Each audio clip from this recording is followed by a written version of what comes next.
Grab your popcorn and snacks. Find a comfy spot, take a seat or lie down, and let me transport you to a place of fantasy, ghost stories, ancient legends, odd creatures, alien encounters, and other magical topics. You may even decide to join the conversation.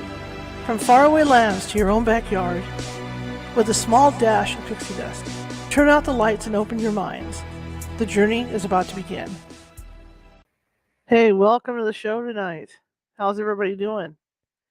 Boy, our weather switched. I'll tell you, we were we were doing spring weather here in California, and suddenly it's not like that anymore. Compared to like people back east, we're like big babies here.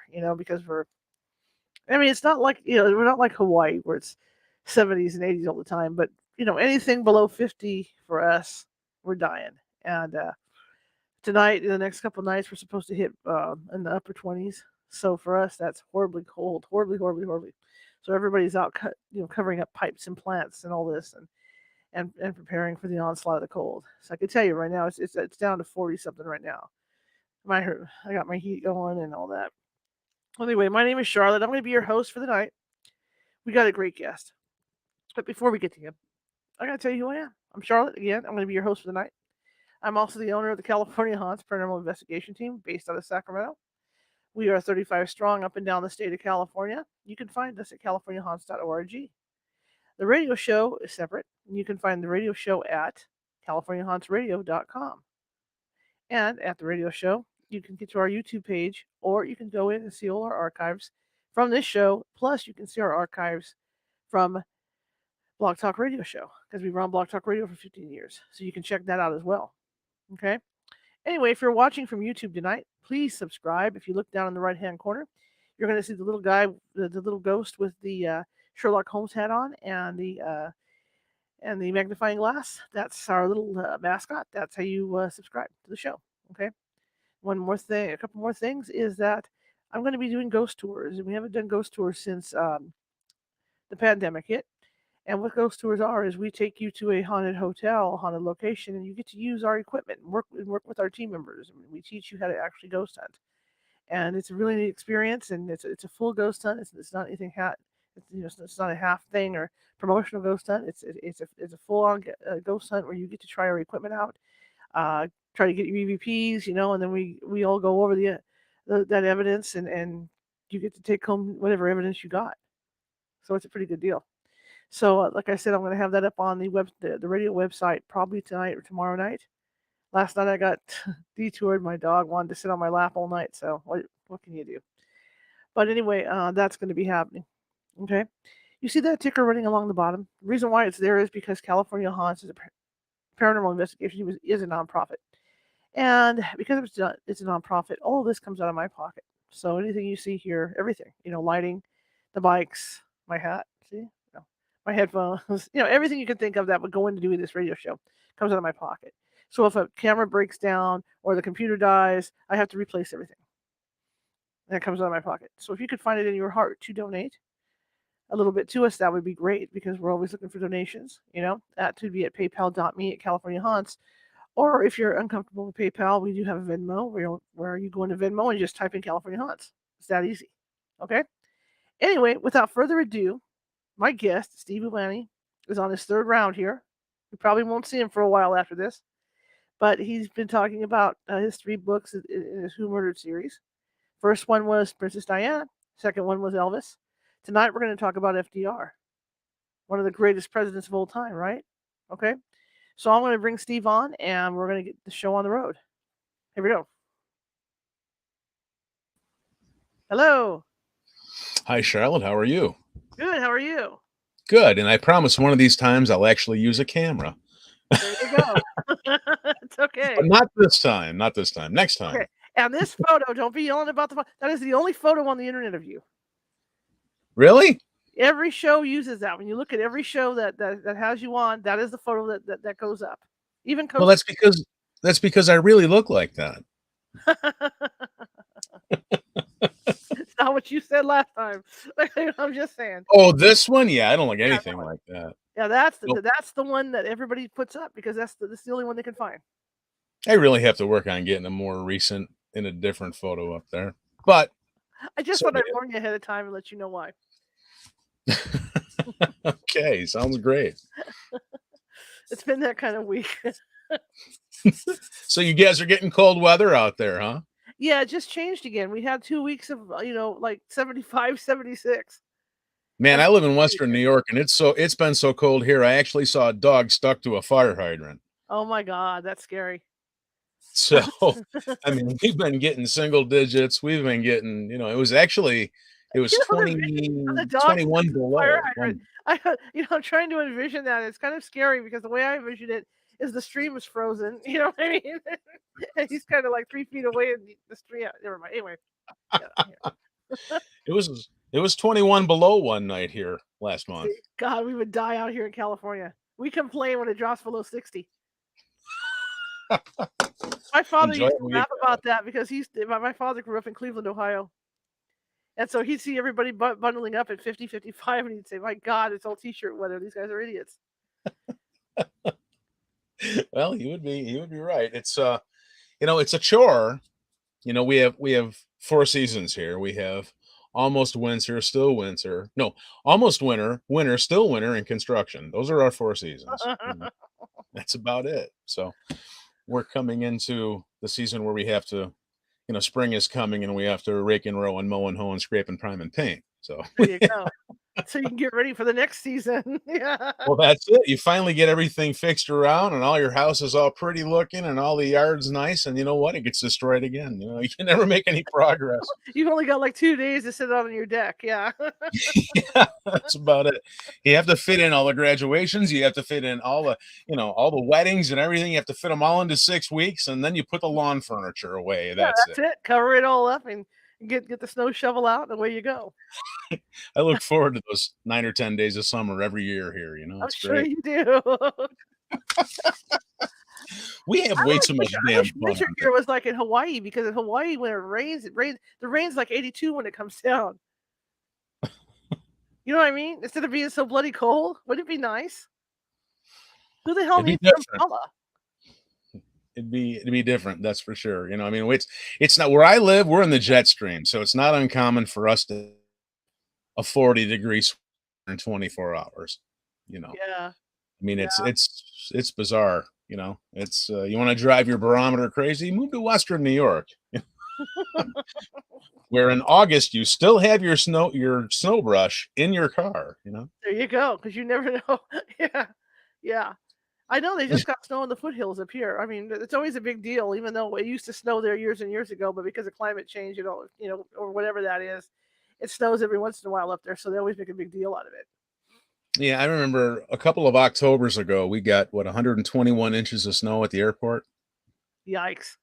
and they called it the October surprise because they called it all kinds of things, Snowvember because it was the end of October. I mean, it's just bizarre And stuff. then So my dad, this is why the other thing my dad used to say too is he had this thing called Cleveland snow.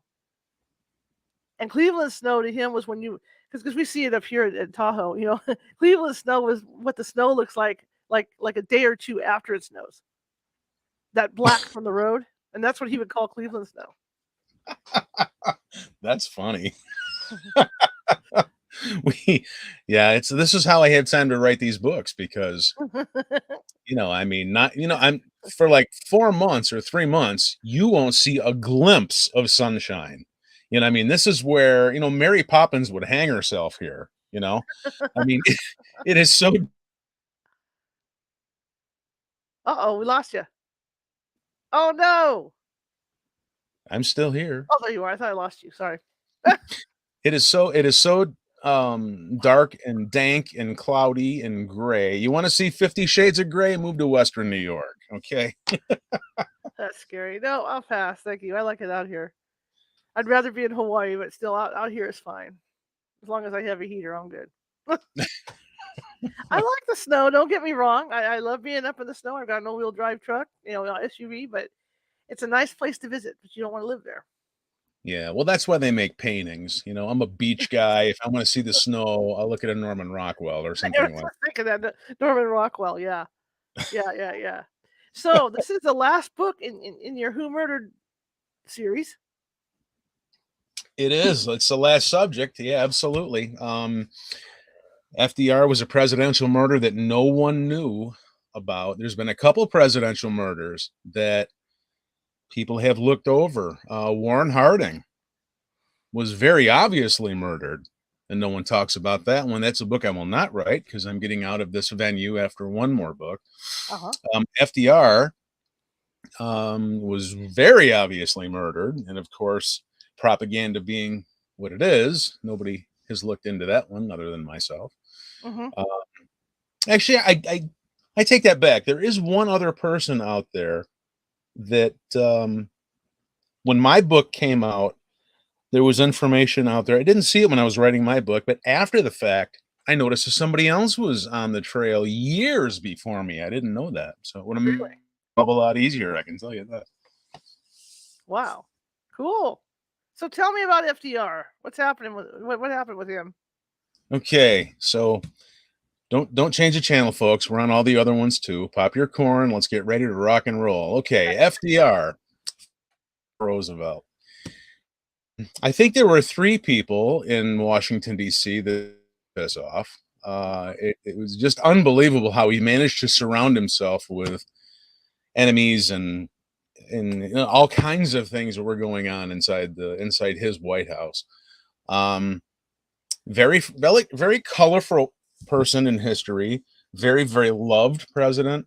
When he died, people said that, because of the fireside chats, which he would have frequently. Kind of interesting. He used the technology of the day to take his message directly to the people. And at the time, a radio was a piece of furniture in the den or living room, and everybody would gather around it, and that was the medium of the day. So he was able to communicate directly to people, and they really had an attachment to him. When he died, people thought, they felt as though a family member had actually died. It really hit the country very hard. Strange twist, Trump did almost the same thing with Twitter.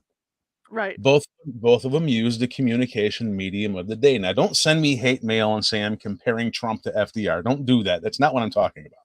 But they both found a way to use the medium of the day to go directly to the people and bypass any sort of media or mainstream media that existed. So FDR was a very, very colorful person in history.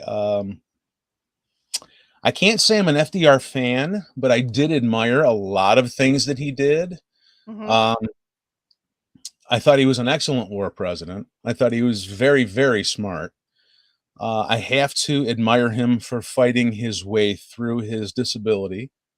I was very impressed when I learned the level that he was paralyzed from the neck down, and he had like a chin-up bar installed over his bed. I don't know how this guy even survived it. I don't know how he wasn't in an iron lung. I mean, I don't know how he ever made it, but I mean, it's remarkable that he was able to, lying flat on his back, paralyzed from the neck down, was able to have a chin-up bar installed over his bed, and he was able to regain the use of his arms. Which is remarkable. And then of course, he tried in vain to regain the use of his legs. And if you've ever been to Hyde Park, if you've ever been to the Roosevelt Mansion in Hyde Park, New York, it's really worth going. If you're standing with his front door at your back and you're facing straight out, the highway is quite a ways away. And what this guy used to do to try to regain the use of his legs is he would go, quote unquote, walking 3 times a day. Walking to him was using crutches under his arms and dragging his legs behind him. And this is just absolutely unbelievable, the way this guy fought and attempted to, fight through this disability. That in itself made him a hero, or not. So I have mixed feelings on FDR, but I had a lot of admiration for him. I think that he was extraordinarily smart. Very charismatic, managed to upset a lot of people around him in the White House. and to the victor go the spoils, right? So, Right. I mean, we won the war, so a lot of those things were hushed up for 70 years before I came along and new evidence was out there. Nobody was looking but me, Mm-hmm. and I said, "Oh wow, it's so obvious that this guy was murdered. Why hasn't anybody else looked into this?" So, little backdrop on him before I get to the murder. Are and I have to be careful when I say this, okay? FDR, and his wife was also his cousin. Yes, it's true. Eleanor Roosevelt was his cousin, so she was born a Roosevelt, married a Roosevelt, and died a Roosevelt. She never had to change her monogram her entire life. Okay. Wow. Yeah, they were cousins, and this was common, certain in certain veins. I know it seems weird, doesn't it? Even if you watch Gone with the Wind, the Wilkses always married their cousins. Right. In one of the other interviews, I pointed out another shining example of Princess Diana and Prince Charles. Right. They were cousins. I know it's weird, but it happens. Why it happens, I'm sure I have no idea what the logic is, but it happens. So they were both very communist friendly. And when I say they were communist friendly, communism had quite a start in America before FDR. Mm-hmm. Okay. I'm going to explain what I mean by communist friendly. All right. Um, Communism in America had its start in 1919, maybe even a little bit before that, under Woodrow Wilson. Woodrow Wilson did not like our three branches of government. He liked the parliamentary system where the legislative and the executive branch were together. He didn't like the fact that they were separated. So he was searching for a system. And of course, he was, a very learned man. He was a college professor. He Mm-hmm. liked the fact that those two branches of government were together, which of course, walks almost straight forward into communism. Now, communism at this time is completely unknown. We had just come off the roaring 20s. Let me back up a second. FDR was idolized Woodrow Wilson. All right. Mm-hmm. Woodrow Wilson made him Secretary of the Navy. So out of this ideology of Woodrow Wilson grows FDR. Okay. So you can't really talk about one without talking about the other. And communism started its foothold way, way back under Woodrow Wilson's term, to the point where they actually started the CPUSA, which Mm-hmm. is the Communist Party of the United States of America. And it's still in existence today, actually. And if you go to cpusa.org, you can see what political platform they're promoting. It's kind of an eye opener. So we have this new ideology in America, and now it's been bandied about, talked about. Woodrow Wilson kind of embraced it. In comes FDR. He gets elected. We're off the roaring 20s. Now, capitalism had just failed. Mm-hmm.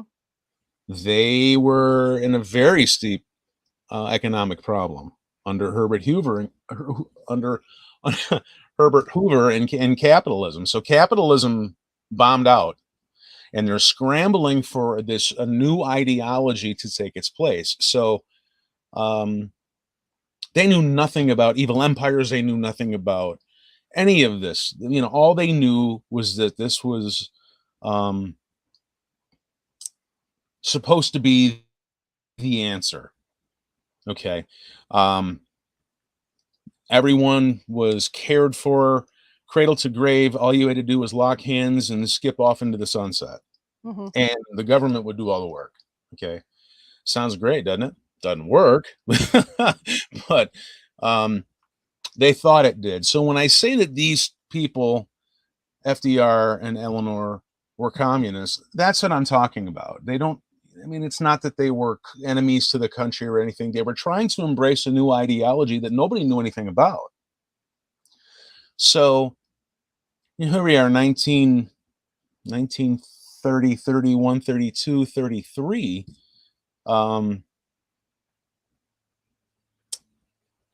We've got some problems in America. People are even really having a tough time.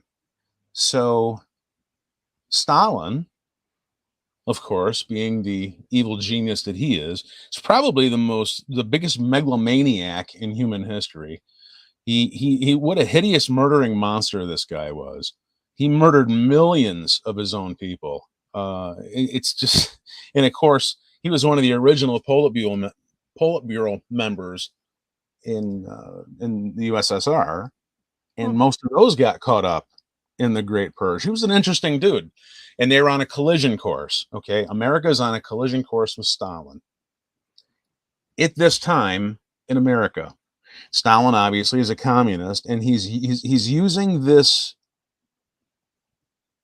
economic malaise, for lack of a better word, to his advantage. So what he does is he sends invitations to people in America, people in academia, the elites, people in Hollywood, people in the news media, people in arts and entertainment. They were invited to the USSR so they could be shown, look at what a wonderful society we've built. We have the answer. You guys are all wrong. So when they came, and they did go, hundreds of them went, they were treated like absolute royalty. Why wouldn't they be, right? So they were shown, these model villages that were, where everyone was happy and everything was pristine and painted perfectly. And it probably looked like Main Street USA and Disney World, which isn't a real town either. So these were what you would call Potemkin villages. They were basically cardboard villages. They didn't function. They were not real. And less than 5 miles away, people were actually enslaved, and conditions were terrible. They were starving. We know that now. They didn't know that then. So these people were given these pamphlets and leaflets and all of these packets of information and sent back to the United States. And they were told, okay, look, you can make your capitalist society into a communist society if you follow these steps. And they were very, very successful with this brainwashing. So here these people are in America in high influential positions to influence other people. I would call them early adapters. Who now believe that they're doing the right thing by trying to transform America into a communist country. Very interesting research, eye-opener. And I have to tell you all of this to tell you the backstory on what happened to FDR, okay? So it got to the point where there are so many people in and around FDR who were spying on him and spying on America and trying to fiddle with the knobs and levers of America, that FDR found himself surrounded by some people who didn't necessarily like what he was doing, even though he was kind of communist friendly. I'm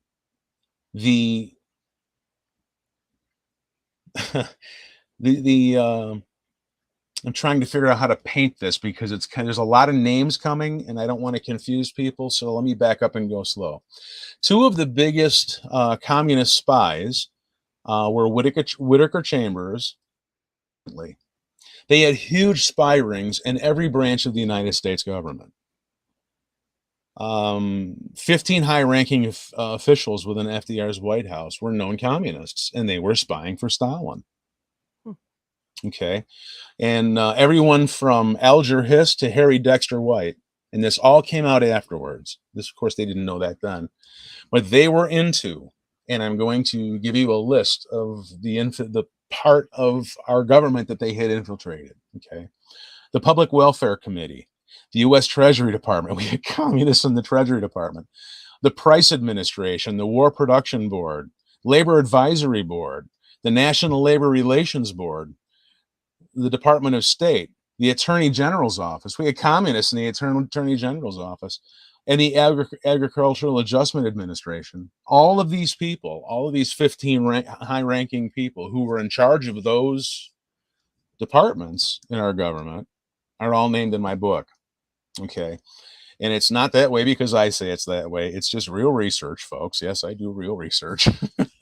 So FDR finds himself surrounded by people who don't necessarily like what he's doing. One of those people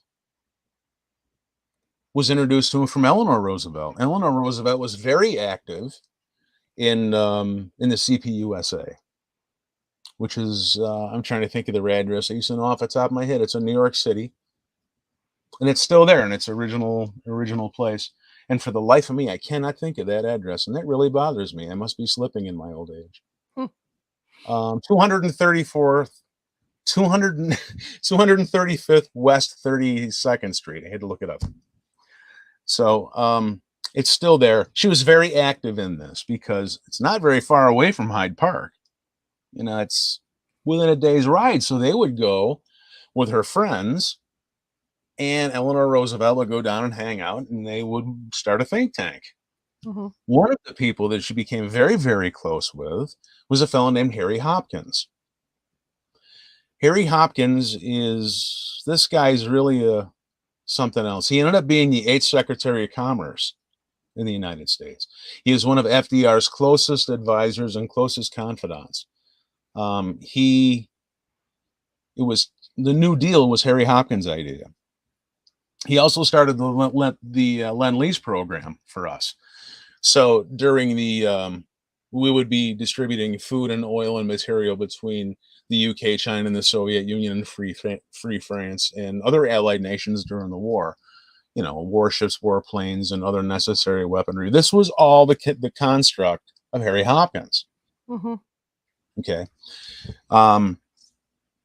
So that gives you a little glimpse as to what's going on in the backdrop of the White House under FDR.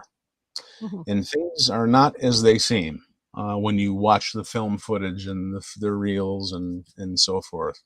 Another one that comes out of that little group of people who were very communist friendly with the CPUSA was Henrietta Nesbitt. Henrietta Nesbitt was a neighbor of the Roosevelts in Hyde Park. She was probably Eleanor Roosevelt's best friend, and she ended up being the White House cook. Someone else who ended up with an axe to grind with FDR, because FDR, what's the easiest way I can say this without saying it wrong? FDR he forgot who he was married to often. He had all kinds of girlfriends in the White House. A couple of them were really obvious. Did not set well with Eleanor Roosevelt. And she knew about it. And the plot is now thickening. What's going on in the FDR White House? I lay it all out in the book. I don't have time here to go through this. How much time do we have, actually? 2 hours. Go for it. We're going. All right. Okay, so I have to tell the backdrop to the murder, and then I'll talk about the suspects. Okay. So I'm trying to think. Where did I leave off here? FDR's life. Okay.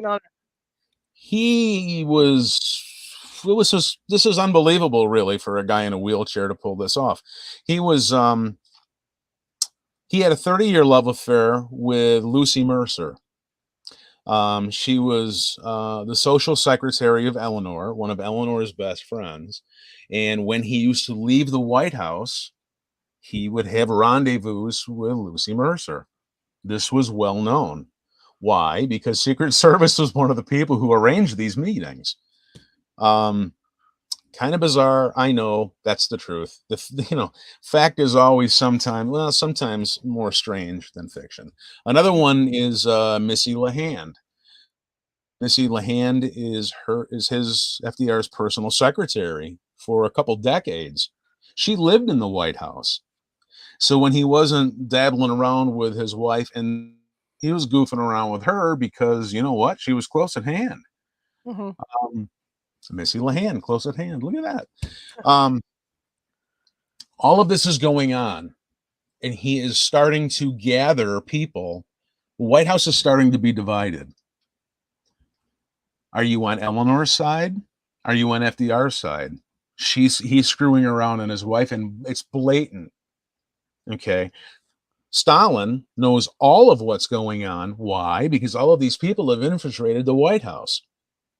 There were many times when they would meet, especially at the Tehran conference in 1943, where Stalin knew more about FDR's White House than FDR did. There were that many speakers and talkers and in and around our president in the middle of the greatest war the world has ever seen. You can kind of see very obviously how the suspect list is starting to come about. Right. So the first couple suspects, the very first one, and when I write these suspects, when I do these books, I have to take, all right, I have to be very unbiased. I have to be Mr. Spock. Okay. I have to kind of just look at the way things are and put my emotions aside. It was very hard during the Elvis Presley investigation because I was a huge Elvis fan, still am. And I had to take my emotions and what I felt about the situation and, seal it in a jar and continue to look at the facts. Had to do the same thing here. The very first suspect is Eleanor, for obvious reasons. So it's not that I dislike these people. It's not that I think they're bad people. I run the suspects in my book. My books are all written the same way. Okay. I do the research and I gather a pool of suspects.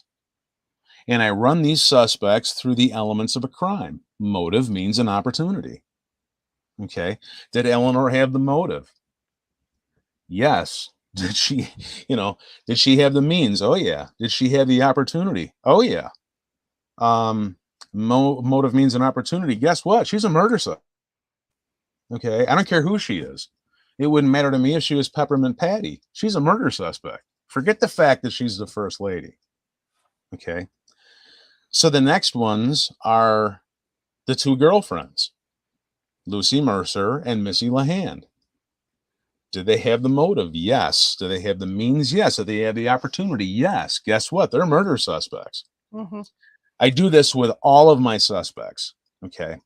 And in the end, my books are like 200 pages, thereabouts. And in the end, I will tell you how they did it, who did it, why they did it, everything. All will be revealed. And I keep it short because I know people are busy.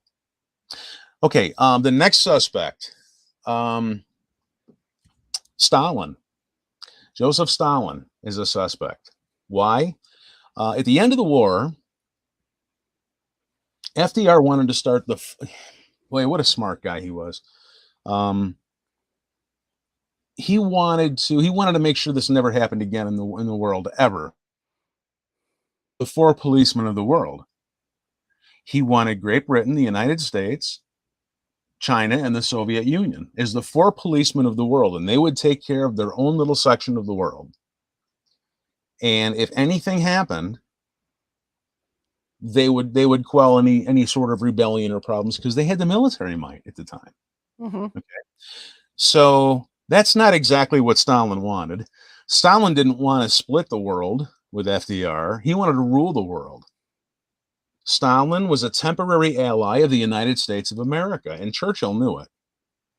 Churchill knew immediately because Stalin was not on our side of the war at the beginning. He was, but he wasn't. There was a non-aggression pact between Hitler and Stalin. Hitler came very, very close to ruling the world. Very close. More so, I think, now that we realize what was going on. At that time, we didn't know. Mm-hmm. They were very, very close to finishing their heavy water experiments for nuclear weapons. And with their V-2 rockets, they could have delivered them to all the corners of the world. We were within weeks. And everybody knew it. So Stalin and Hitler had this anti-aggression pact. Hitler did 3 things wrong, way wrong. The first thing he did was stop the anti-aggression pact with Hitler, or with Stalin, I'm sorry. And he started to attack him. Not a good idea, especially in winter. Second stupid thing he did was start a war on both fronts. So now, he's on the other front, on both sides, on both borders, he's got conflict going on. And the third really, really stupid thing he did was screwing with the Jews in the death camps. I mean, you have to really be a twisted guy, for lack of better words, to do things like that. Okay. Barring those 3 things, he would have ruled the world. If he would have partnered with Stalin instead of attacked him, they would have combined, they would have ruled the world. So because Stalin didn't end up on our side of the war in the beginning, Churchill knew immediately, this guy's a temporary ally, he's going to be trouble. So Stalin is a suspect, to the point where at the end of the war, Churchill, who's my 6th cousin, I think, Churchill said at the end of the war, look, let's go after him. Let's do it now. We've got the military might. Let's get him now, because he's going to be trouble. Boy, didn't he know what he was talking about. If he would have done that, if the world would have agreed to do that, it would have saved us 70 years of Cold War massacre and murder. Never happened. So there's Stalin. Okay. Churchill, believe it or not, and this is loose, but he's a suspect in this. At the end of the war, Churchill and Britain got virtually nothing, except to be outside of war. Even Stalin, he accused the Churchill gang, quote unquote, of murdering FDR. And it didn't help that no one would see the body. Eleanor wouldn't let anybody see the body. That drove Stalin crazy. Not that it was a far reach, but you didn't have to sprint there. But you drove the guy nuts, because he wanted to know what was going on. Why? Because he was suspicious of everyone. Why? Because he thought that everybody was an evil genius like him. Okay. Right. So, another suspect, Hitler, obviously. Okay. Hitler had 2 spy rings on the United States that were up to no good. And their job, and there were also Nazi spies in the White House. I forgot to mention that. I'm not going to, I'll save that for the book. You know what? I think I have to save a little intrigue for that book. Okay. That's right. So, Hitler was, boy, this guy, what a lunatic this guy was. It's really something else. He had 2 spy rings. Okay. The Duquesne spy ring, which was the largest spy ring in American history, with 33 members. Their job was to fiddle with the knobs and levers of American society at high levels and assassinate. The next one was Operation Pastorius, and there were 8 members, and they had the exact same motive, but they weren't as big as the Duquesne spy ring had 33 members. I mean, they're the biggest spy ring in American history that we know of. They were uncovered. They all got the electric chair. The people around FDR with ill intent is growing. It's really an amazing thing when you take a look at how badly these people wanted to knock off the opposition leaders. Hitler, there were at least 42 attempts on Hitler's life from 1933 until 1944. These guys were going after each other to beat the band. And we'd be naive as Americans to think that we don't have spies. Right. We have spies, guys. All countries have them. We have them. There are real 007s in this world. Okay. It's not just a movie. They exist. Okay. On all sides. the espionage ring that is going on, and they all know each other, which is why you have double agents. Right. Right. um, Exactly. so the length at which these people were trying to get to each other is incredible. Erwin Rommel, the Desert Fox, one of the greatest generals that the Germans had, he was trying to do a because he knew Hitler was out of his mind. So on August 20th, 1944, this coup was discovered. Hitler marched his SS down there, yanked him out of this house, and forced him to take a cyanide capsule. All of the heads of these governments in this gigantic war are all targets. And in Hitler's case, from people within their own government, just like FDR. Mm-hmm. This is an idea of what's going on here. Hitler did Operation Long Jump at the Tehran Conference. This was a plot to assassinate Churchill, FDR, and Stalin at the Tehran Conference. This is the length at which the hidden chess game is going on behind the scenes. Who's going to murder who? How are we going to get him? This is some serious stuff. So my favorite in all of this was how they tried to kill Churchill. Mm-hmm. Say what you want about the Nazis. They're very industrious and they were very smart. Yeah. They had a crazy leader, but their government their country has been obliterated a couple of times, and they continue to build them back to being something special, either militarily or economically. So they had spies around Churchill, and they wanted to knock him off. And they were trying to figure out how to do this. How do we get to this guy? And they had spies on the inside.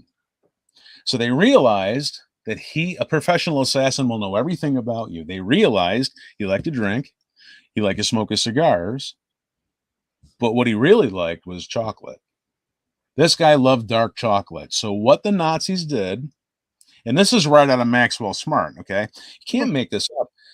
What they did is they made a bomb to look like a chocolate bar. Whoa. And they dressed it with this fantastic gold foil leafing, and the name of it was Peter's Chocolate.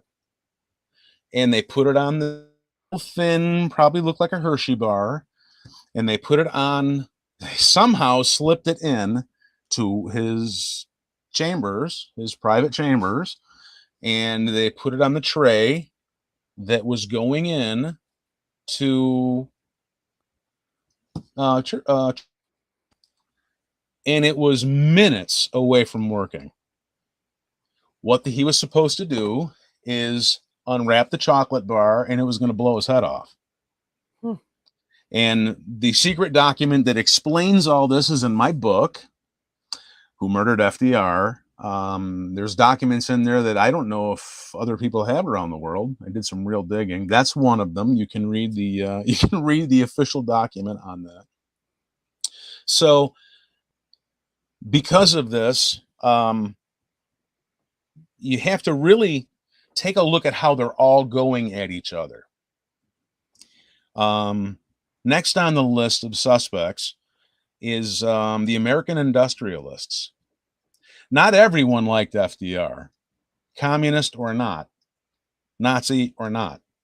When he was elected on February 15th, 1933, there was a man named Giuseppe Zangara who tried to murder FDR when he was in Miami, and he missed. He used a pistol, and he was apparently a terrible shot because he killed the mayor of Chicago. He's not even in office yet, and people are trying to kill him. There's some real spooky stuff going on in America. So among the people who hated this guy so much were the American industrialists. And they was his high taxes for the New Deal and his social programs were dampering down their efforts to maintain their empires and maintain the profits that they've had. And it made them furious. They couldn't hire anyone. They couldn't get out of this economic depression or circumstance because number one, he had raised taxes 200 to 300%. Number two, he was suing all of them for all kinds of things. So they were so bogged down, it just drove them crazy. And here's a list of just some of the American industrialists: DuPont, Eastman Kodak, Harvey Firestone, Samuel Colgate, Hmm. Hitler in the war. He was donating to the Nazi cause. Strange, but true. Look it up. I did. The Frick family, Henry Frick, who came out of Carnegie Steel. The Heinz family, the Hilton family, the Mellon family, part of the World Banks. And the people in Coca-Cola, Robert Woodruff, these people all hated FDR. And any one of them would have done something to him if they could get anywhere around him. So here's FDR trying to pilot this ship through terrible waters, and he has all of this going on around him. No surprise this guy would end up murdered. One of them got to him. So now I had to tell you about the pile of crap to tell you about the pony. Okay, here's the pony. Right. Okay, so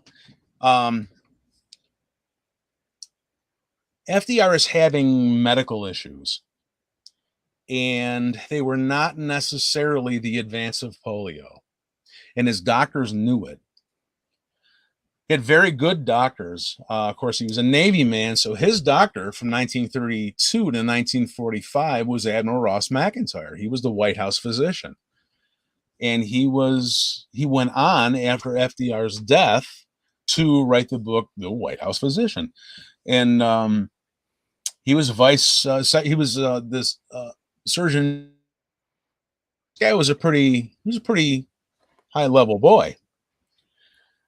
He was accompanied by Dr. Howard Bruin, who was a lieutenant commander in the Navy. He was FDR's cardiologist. Mm-hmm. Both of these people would go on to be completely baffled as to what the health condition was of FDR. After meal times, FDR's blood pressure would go crazy. He would turn pale. His blood pressure would go, I think one reading was 319 over 192. And they would administer and his body was not responding to him. And I mean, they're stumped. They're like, what the hell is going on with this guy? Why is his body to bring that down, and his body was not responding at all, not even close. So they're completely stumped, and this is going on and going on and going on. And every now and then you get lucky with your research. And I'm a history nerd, so if someone was going to find this, it would be me. So here we go. One of his favorite cousins was Daisy Suckley. That was one of FDR's cousins. And 50 years after his death, she published the White House Diary, entitled Closest Companion. And in this diary that I read at great length, it catalogs everything that was going on, her story, and what was going on, the diary, the backdrop of what was going on in the White House. And on page 203, I saw something that I almost fell over backwards after I read it. And yes, I will bore you with it, and I have to read it. The president's fourth day in bed, he still feels somewhat miserable, though his fever is gone. Last Tuesday, without any warning, he felt ill at noon, also known as lunchtime. Mm-hmm. He lay in the study sofa where he slept until 4 p.m. He had a temperature of 102. I asked Dr. McIntyre what the problem was. Oh, Dr. McIntyre replied, "It's a toxic poisoning, but we can't ascribe it." They have already figured out he's being poisoned. That's why his body's not responding to drugs. They're stumped. They're completely stumped. Who is poisoning the president from within the White House? So they put their heads together and they come up with nothing. We've never seen anything like this before. Where is this coming from? People who work in the White House are friends and family. How can this it be? Okay. So they do what all good doctors do when they're stumped. They take him to somebody else. Mhm. Took him to Dr. Leahy. Dr. Frank Leahy at the time was he was he was a very famous doctor, and he went on to form the Leahy Clinic in Boston in 1923, and it's still there. So this was a guy. He was really the guy. So they take him on March of 1944, and they examine FDR at the behest of these other two, Mhm. trying to figure out what is causing this. First thing Dr. Leahy does is he runs X-rays, which makes no sense for a guy who's got out of control blood pressure. I don't know what they're hoping to find. I don't think that they had any idea what they were looking for. They were just looking. And finally, he published a memo for his inner staff, and it was to the public just a little while ago, a couple of years, and it's in my book. And basically, it says, this is a dead man walking. Well, not that he could walk, but this is a dead man. He should not be president, and you need to think about making him step down. Problem is, there's a war going on. Who's going to take his place? The vice president at the time was not a good choice. There yet. What are we going to do with this? So they decided to let this run its course. So the Leahy memo has since disappeared from the internet. It used to be on the History Channel's website, and it's probably been taken down. Why? Because I'm talking about it, but it's in my book, Mhm. and you can see it in all of its grandeur. So, people who have the advance of polio, this is their symptoms. And I've ran this by 3 private doctors. I'm good friends with a couple of forensic pathologists, a slew of doctors, a couple people within the government who help me out with some information if it's not too vital. This is what my doctor friends all agreed with the advance of polio.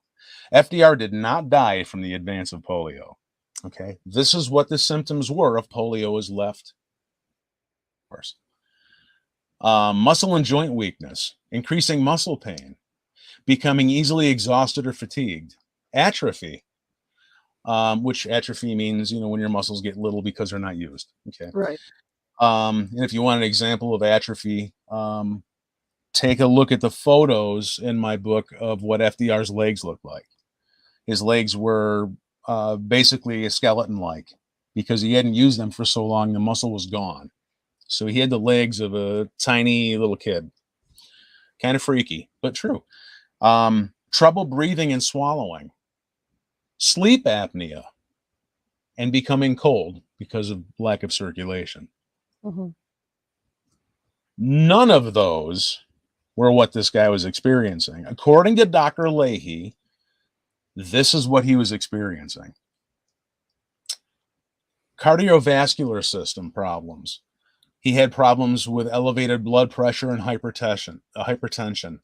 He had ischemic. He had problems with all kinds of cardiovascular problems. I'm not going to go down this list because I won't bore you with them. Intellectual and mental problems. He had problems with his cognitive function. He was calling things by different names. He couldn't remember people's names. If you look at him in the Toronto or the Yalta conference, his mouth is gaping open. He can't keep concentration. He has no idea what he's doing. This is why at Yalta he gave most of the world away to Stalin. Mhm. If he was on his game, that would never have happened. So, anxiety, depression, personality changes, all of these are what Sensory problems, hearing loss. He was having problems with his fine motor skills. He couldn't light his cigarette anymore. Hmm. Gastrointestinal problems. He had all kinds of nausea problems. He was having constipation problems. I won't get into it. It's all laid out in the book. Nervous system. He had all kinds of problems. He had skeletal problems. If you look at him at the Yalta Conference in 1945, even though it's in black and white, you can tell the guy's pale. Yeah. You can tell. And this is called pallor. And this is a problem through bone marrow alteration. His complexion is wrong. Kidney problems. He had some kidney damage. All of these problems that are laid out are not the advance of polio. They're the advance of poisoning. FDR is being slowly poisoned from within the White House. So, before I go any further, I want to tell people how to get the book. Okay, do it. Okay, so if you're interested in so far in this book, it's an ebook, an audiobook, and Kindle all the way around the world. Okay, those are the digital copies. The book, if you want a physical copy, if you want a paperback that you can have and hold and love, go to my website, whomurderedbooks.com, whomurderedbooks.com. I'll say it 3 times. Just people like things in threes: the Father, Son, and the Holy Ghost. So, and I think you're like around $20 or something delivered thereabouts. Just if you want them autographed, if you know somebody who's got a birthday or something coming up and you want me to autograph it to Sister Susie, I'll do it. I don't care. So that's how you get the book. And that's how you get all my books. You can go to my website. Physical books are going away, folks.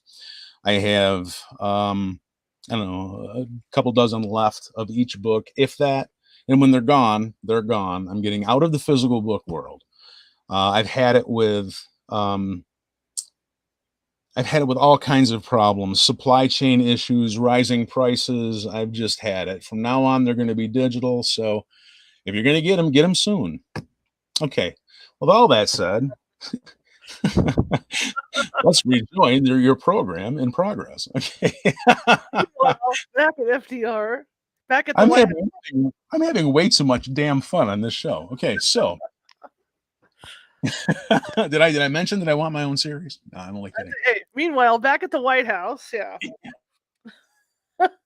FDR is having all kinds of problems, but they're further stumped because when he goes to Warm Springs, Georgia, which is quote unquote the little White House, this is one of his favorite places on earth. He goes there with his tiny group and he goes to hang out. The people like him there. He's well liked. He goes to barbecues. They have thus the name Warm Springs, Georgia. And he had, through the advance of polio, he had muscle aches and pains. And the Warm Springs made him feel really good. So he was there often. He was there a lot through his presidency. So whenever he came back, or whenever he went to Warm Springs, Georgia, and he came back, he was a new man. Not only just muscle aches were gone, his entire demeanor changed. His color came back. He had more energy. He was, and he would go there at a handful of friends. He would meet Lucy Mercer there because that was part of the 30-year love affair. Eleanor was not there when he died. Lucy Mercer was there when he died. So that'll let you know the depth of that relationship. So he's there with 5 or 6 of his friends, and he's hanging out, getting well, and he would start to become himself again. But when he went back to the White House, everything reversed again. His body would go crazy with health problems. It was not responding to drugs, and his doctors are completely baffled. Mm-hmm. So now we have to talk about April 12th, 1945. He goes to Warm Springs, Georgia for the last time. And they are poisoning the hell out of this guy. I don't even know how he survived it for this long.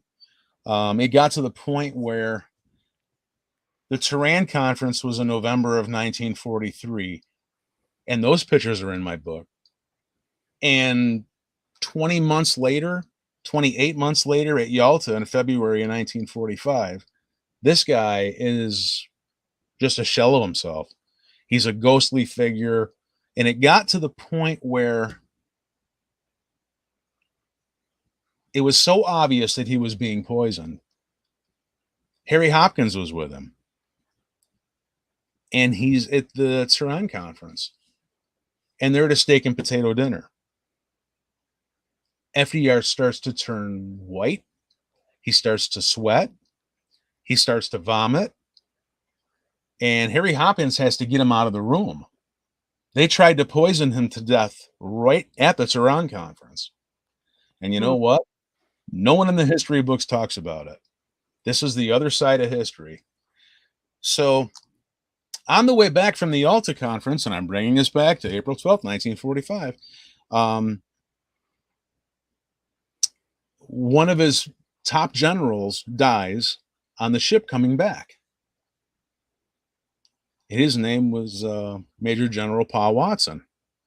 He's a very high-ranking general and one of FDR's closest friends. He dies of a cerebral hemorrhage on the ship. Another one in FDR's inner circle was Marvin McIntyre, his personal secretary. He dies of a cerebral hemorrhage. Why are all of these people dying around him with a cerebral hemorrhage? And you know what? Golly gee, didn't FDR die of a cerebral hemorrhage? Yeah. Of course he did, but it was not a naturally occurring cerebral hemorrhage. It was a result of a poisoning. So the plot's thickening. So we go to April 12th, 1945. Okay. He goes to Warm Springs, Georgia, and this guy looks awful. Looks absolutely awful. And people greeting him there because he's made a lot of friends there, and he's a very charming person. And they invite him to barbecues and parties and things throughout his presidency when he used to go there. This time he's accepting the invitations, and he goes to Easter Mass, and people are aghast at what this guy looks like. He couldn't look any worse and live. So he goes back to the little White House with his little band of people. And it's kind of interesting. He has the desire to do all these things, but he doesn't have the tools to do them anymore. He just isn't feeling well. So he's going through as much of his agenda as he could. One of the things he had to have done is completely mind-blowing. He wanted to have his... Why? I'm sure I have no idea. If you look that bad, do you really want your portrait painted? But he did. So the portrait painter was a very interesting person in history. Her name was Elizabeth Shumatov, and she was a Russian defector with her husband Leo. And boy, doesn't the plot thicken. Jeez. So she's a daughter of General Nicholas Ivanov. She's an Ivanov. Think about this. Okay. So in her book, Elizabeth Shumatov's book, she says that her and her husband, with her husband Leo, on a mission from the provincial government headed by Alexander Kerensky. Never mentions what the mission is. So they bounce around upstate New York, and she's a fabulous painter. You've got to see this woman's work. Okay, look it up. It's incredible how good she was. She had painted FDR previously, 4 or 5 years ago, before this health thing is coming on, and she ended up being a friend of Missy LeHand and so forth. So she's there painting his portrait, or trying very hard to make this guy look good because he didn't look so damn good. So she's invited into the inner circle with, I don't know how Secret Service could have possibly cleared these people. So here she is, a Russian plant, with her husband Leo, bouncing around upstate New York. He's doing numerous jobs. And where does he end up? He ends up being a business manager at the Sikorsky Aviation Corporation, another Russian. Wow. So how are these Russians all finding each other in America? Be kind of tough, right? So if we Right. all defected and went over to Russia, do you think we could find Americans? Probably not. So there has to be another spy network in place. That's how these people are all finding each other. Can't make this up, folks. Okay, so she is painting the president, and the first one in history to do this, if I'm not mistaken. She's working with a photographer because she likes to paint at night to make progress while the subject is gone, whatever she's painting, an apple or the president or whatever. So she has a photographer with her named Nicholas Robbins. But his name's not Nicholas Robbins. His national papers have him as Nicholas Kubakinski, Of course. another Russian. And somehow his name goes from Kubakinski to Cobbins and from Cobbins to Robbins. What these people are doing in the middle of the biggest war the world has ever seen, alone with our president, I'm sure I have no idea. Hmm. You can't make a story like this. Who checked these people out? Secret Service certainly couldn't have checked these people out. So he's getting his portrait painted, and he's doing what he calls his laundry. And this is kind of strange. The easel is set up. He's in front of a desk, and he's doing what he means by doing his laundry is he's signing all of these papers, and he had them draped all over the furniture so the ink could dry, so he could give them to his personal valet, Arthur Prettyman, to, yes, his last name was Prettyman, to send these signed documents on their respective way.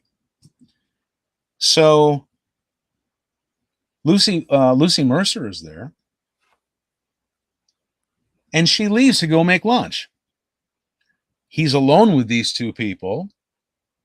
They come back, he's dead. Whoa. Our president died alone in the presence of two Russian spies. Why is no one talking about this?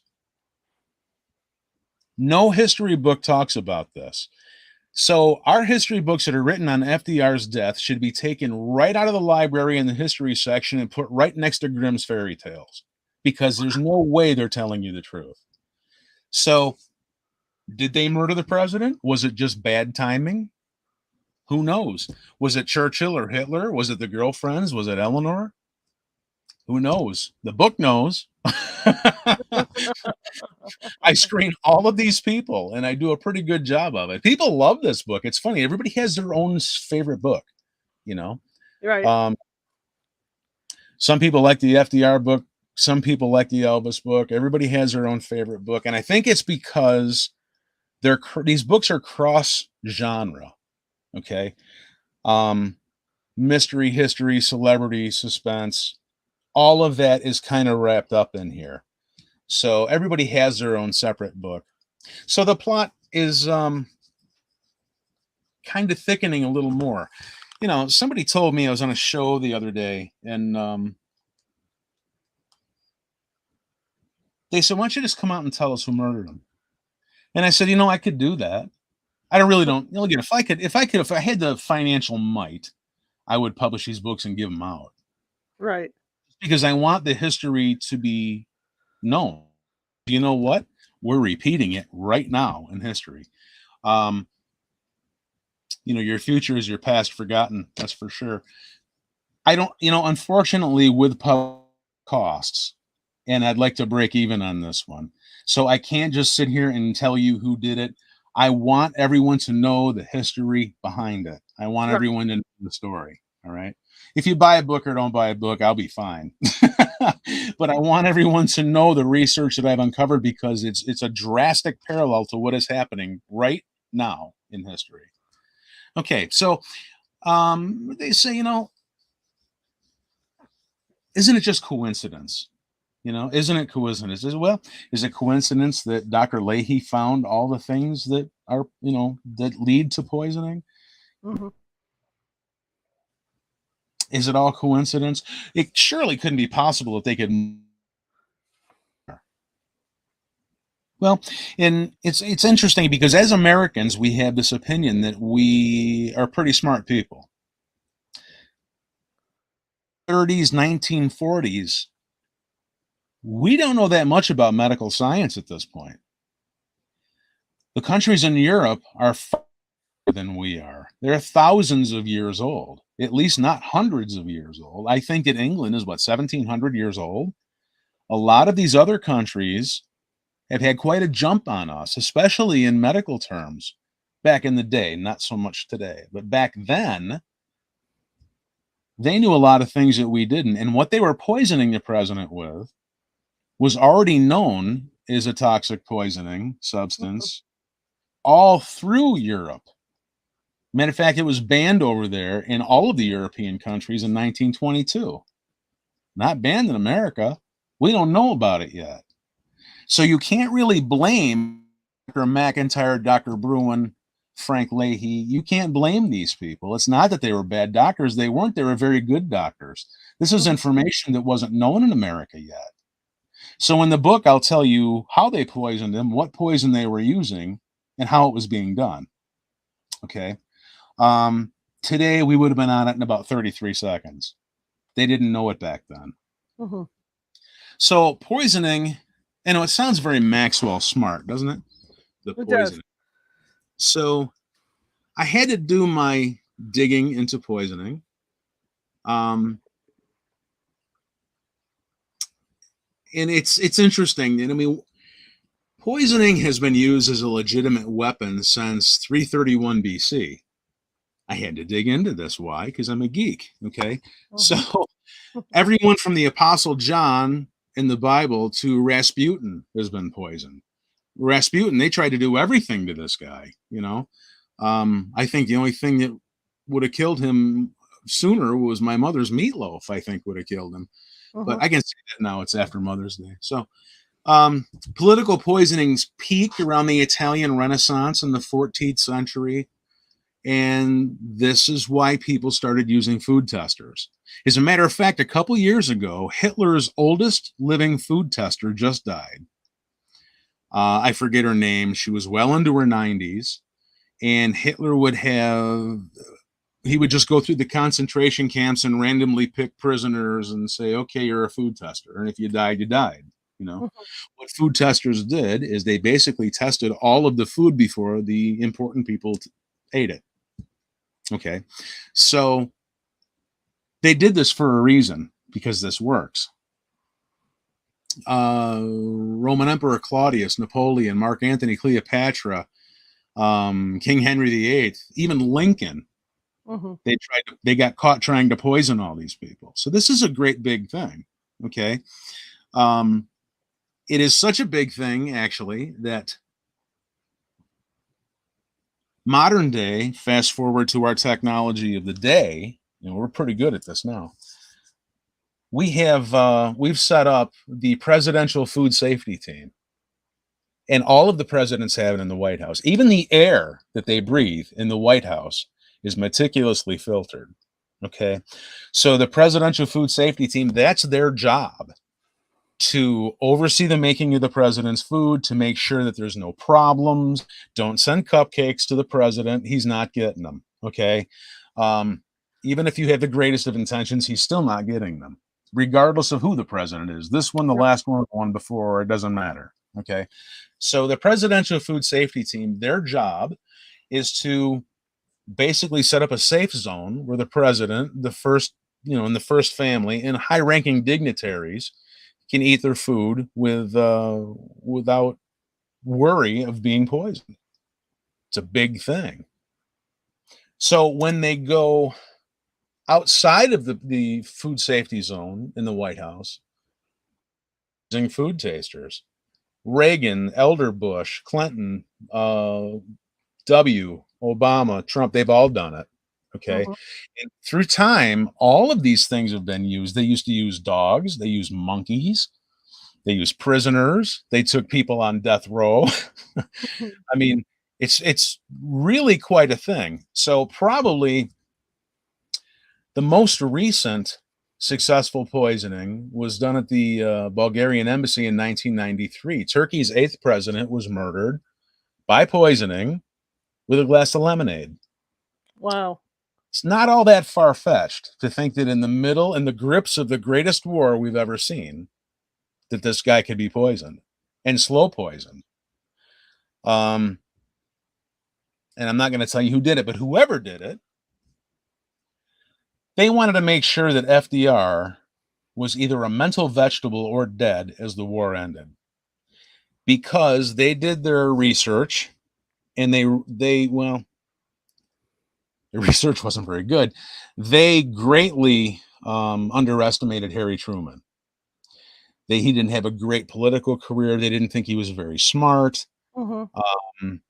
And they thought that they could just roll right over this guy.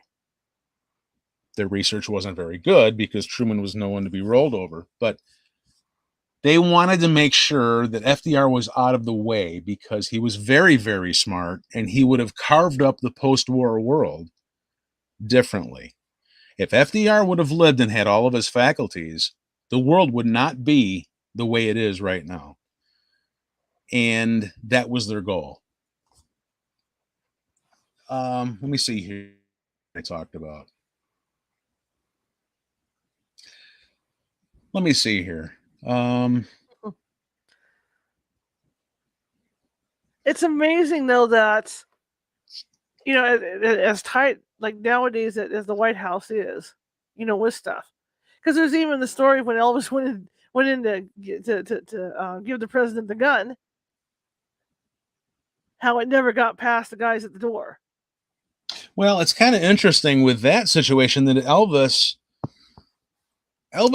went with the Secret Service agents, and they went to the bathroom, and 3 guns fell out of his pocket. Oops. And they just kind of laughed it off. Things are much different today. Yeah. It was 69 hours, death to grave for FDR, no autopsy. None. No one saw the body. No one was allowed to see the body. As a matter of fact, they called a doctor named James Paulin, who was in Atlanta, to Warm Springs, Georgia, to make sure that his cause of death was actually a cerebral hemorrhage. It was. So they buried this guy quickly, 69 hours.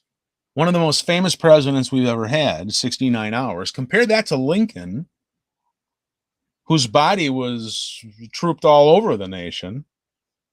This guy's interned quickly, very quickly. And no one saw the body, which is very mysterious. Drove Stalin crazy. So years go by. 1957, Eleanor Roosevelt, after hearing 12 years, all of the rumors still spinning around Washington that he was murdered, she's finally had enough of it. And she hires a private investigator to look into his death. She now believes, did she do this with the best of intentions? Was she trying to find the murderer, or was she trying to cover her tracks because she murdered him? Very interesting. Lots of twists and turns in this presidential whodunit. So her private investigator digs and digs and digs, and he's getting the runaround. She's getting the runaround. Now, wrap your mind around this. He's been dead 12 years. Eleanor is still a pretty important lady. The more I learn about her, the more I'm impressed with the person that she was. So they finally had to get both of them in one spot and say, we've got some bad news for you. All of the president's medical records were stolen. Of course they were. They were stolen out of a locked file at Bethesda. 4 people had those keys. And in the book, I'll tell you who the 4 people are. It's quite a presidential whodunit. So it's interesting. They go to bury FDR, just like they go to bury Elvis, on federal ground, under concrete. You're not touching those bodies, not without a federal order. You're not going to exhume them, even if you wanted to. It's not happening. kind of interesting. Take a look at where Princess Diana is buried. Right. Not necessarily easy to get to. No. Um, these people were murdered. People are starting to realize that they were murdered as they re-examine history. And this is why my books are now becoming so popular. People want the truth. They can handle the truth. They can't handle the lie. Mm-hmm. And I always say this, and I've said this on numerous shows, and I might as well repeat it here. The truth might hurt, but it should never be hidden. And I write these books to ensure that it never will be. So that pretty much is the story of the book on Who Murdered FDR. It was a miserable book to write. I had to go to the FDR Museum in Hyde Park, New York, which is a good 6 hours. And I had to spend an enormous amount of time at his National Archive, holding in my hand top secret documents from the 1940s.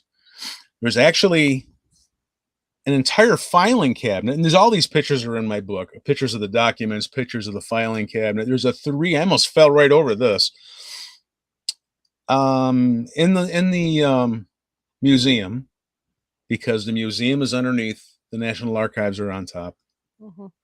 And there is a 3-drawer filing cabinet, and it is Eleanor Roosevelt's FBI file on her connection with communism. And I was actually looking at something else, and I turned around and almost knocked this thing into oblivion. Very interesting stuff going on with this one. I'm going to take this investigative obsession I have with, I'm a history detective. I know conspiracies when I run across them. I wouldn't call myself a history guy. I'm sorry. I wouldn't call myself a conspiracy guy. I'm kind of a history detective. I don't go out there and look for conspiracies and say, okay, where can I find a conspiracy? Right. I'm out there to solve something. And I'm kind of like the sculptor. I just kind of clear away the little fragments of stone so you can actually see what it was supposed to look like. I do the same things in my book. I gather all the information and I clear away all the fluff so you can actually see what happened. So I'm going to take this into the next book, which is going to be on Nikola Tesla. Cool. And boy, is there going to be some things on this one that no one's even thought about. Because I have that kind of mind, you have to be a little crazy to write these books. Mm-hmm. The book on Tesla is going to shock a lot of people. And so I'm going to go away for a while. Excuse the pun. Excuse the pun.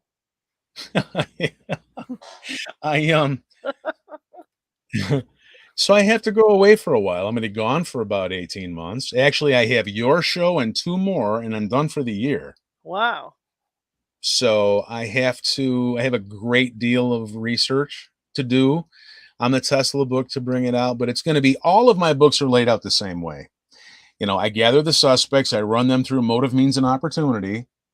And in the end, I'll tell you how they did it, who did it, why they did it, everything.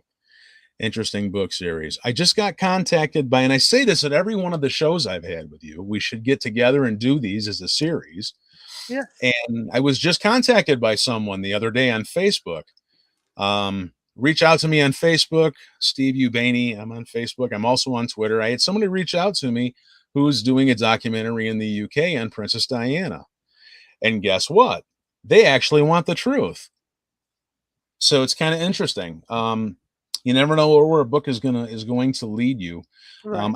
I kind of think that my books are art, maybe finger painting, but they're they're kind of art to themselves. So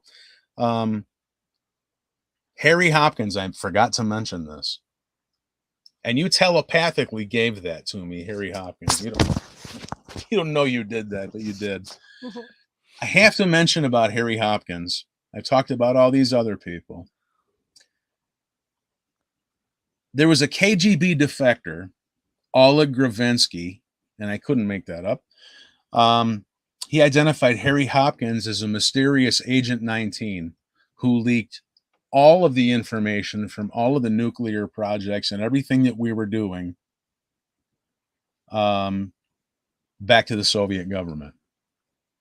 So the person who was going back and forth to see Stalin was actually leaking information to him. I forgot to mention that earlier. It was hard for FDR to travel, very hard. He was in a wheelchair. He had 12-pound leg braces made of steel. So what he would do, because number one, it was hard for him to travel, it was very laborious, and he was also a very busy guy, is he would send Harry Hopkins, go meet with Stalin, go meet with Churchill, go meet with this person and that person. He was the one who was going back and forth and meeting with these people. And he was named later on as the leaker in the government. Very interesting. There's so much in this book. I really can't give it away, but I gave you the plot of the book. So someone got a hold of me the other day and they wanted me to investigate MLK,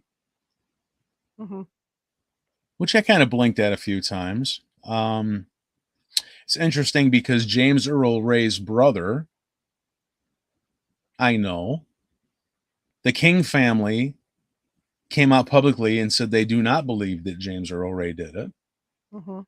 One of my friends, Mark Lane, who's now gone, was a very famous civil rights attorney who started the JFK Researchers Association. He actually started the entire investigation into JFK, publishing the book Rush to Judgment in 1964. He was the attorney for James Earl Ray. He knew that he didn't do it. So you never know. After if the notion strikes me, if I decide to waste another 2 years of my life, I might actually do the Martin Luther King thing and do it right. And I like to think that with all of my books, Diana, Elvis, FDR, Tesla will be the next one. If these people could read these books, I think they'd high five me. These people have been hideously maligned in history. And there's so little justice in this world today. I think that they would love it that I told their story right and with new facts. So years and years and years after this event, when something big happens like this, when 9/11 happens, when JFK gets assassinated, when Elvis dies, everyone's scrambling for information. It's all tightly held. But as decades go by, the information comes out slowly, very slowly. You'll have deathbed confessions. You'll have documents declassified. You'll have witnesses come forth. That's when goofballs like me go to work. That's where I go to work and I say, okay. Yeah. That's how I can put things together and say, okay, all right, this is what happened. This is the evidence that picks that together. That's why my book series is, I'm kind of the Mad Hatter of history, Do we take calls on this one? Are we able to take calls? Yeah, but it's kind of quiet tonight. They're quiet tonight for some reason. What's on TV tonight? I don't know. Not me. I always wonder when it gets quiet. Usually there's something good on TV that I'm missing. So let's talk a little bit about oh boy, I could say some things, but I'm not going to say them because that would be in probably poor taste. But it would be fun. That's what always happens. There's either a really cool ghost show on or something, and then another night they'll be chattering away, and then the next night dead. And it's just like, I don't know, man. Man, they should be out there right now because it's not very often you have access to my dementia. So these people should be out there. But I can tell you a little bit about the Tesla book, why I'm writing it, and what I think happened to Nikola Tesla. There's been so much written about this book that is wrong. I'm sorry, about this figure in history that is wrong. Mm-hmm. Um, Nikola Tesla, and of course, there's a theory out there. I love these theories. I'd love to know who makes these theories. These people say that he didn't exist. He was made up by the Freemasons. I love this theory. This has got to be the dumbest theory I think I've ever heard.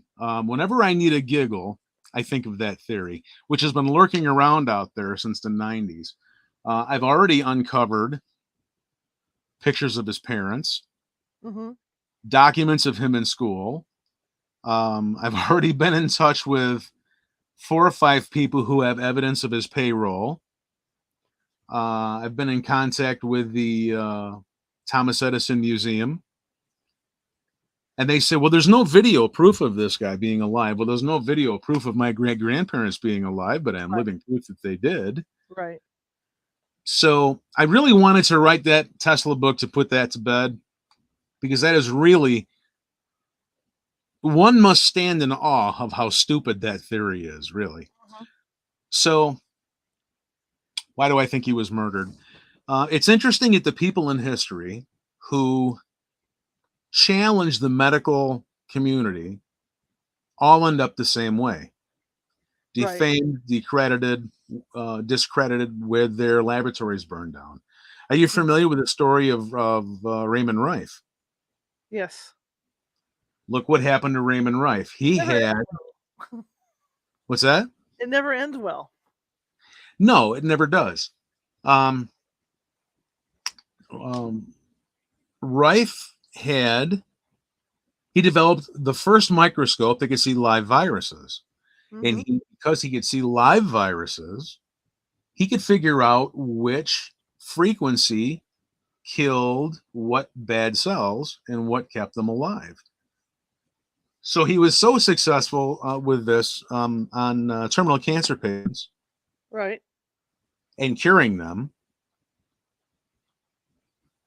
They had a banquet in his honor. And the banquet was 1932, and the banquet was entitled The End of All Disease. And It had, I think, 50 of the top doctors of the day at this banquet, and there are pictures out there. Right. Within 1 year, every one of those doctors would claim that they never met the man. His laboratory was burned. All of the information is gone. And what's happened now is that they have discredited him in history as a quack and so many other things. Right. Apparently, to the victor go the spoils.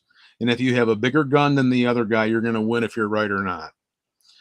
So that was I believe, the AMA at work threatening to take people's licenses. Right. Same thing with Nikola Tesla, the great Nikola Tesla, who came up with wireless technology before most people even knew how to spell it. His laboratory was burned. He had all kinds of archival information there. And when it was burned, it was lost. All of it was gone. All of it was gone, which is probably why it's very hard to find video proof that this guy existed. They tried to burn him out of history. They've certainly written him out of the history books. They've certainly discredited him, and now they people say he's a quack, he's this and that and the other thing. Well, Nikola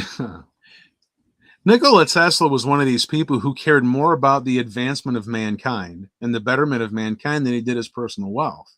Yeah. So when Westinghouse, who he had partnered with, was going bankrupt because of his patents, they couldn't raise any more money. They were going bankrupt. Nikola Tesla tore up his contract with Westinghouse so Westinghouse could make more money and get more partners to save his company. This is why towards the end of his life, people said he was poor and he was living in a hotel room. He wasn't living in a hotel room because he was poor.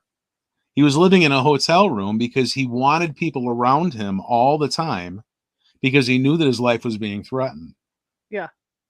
Westinghouse was paying all this guy's bills. This guy wanted for nothing.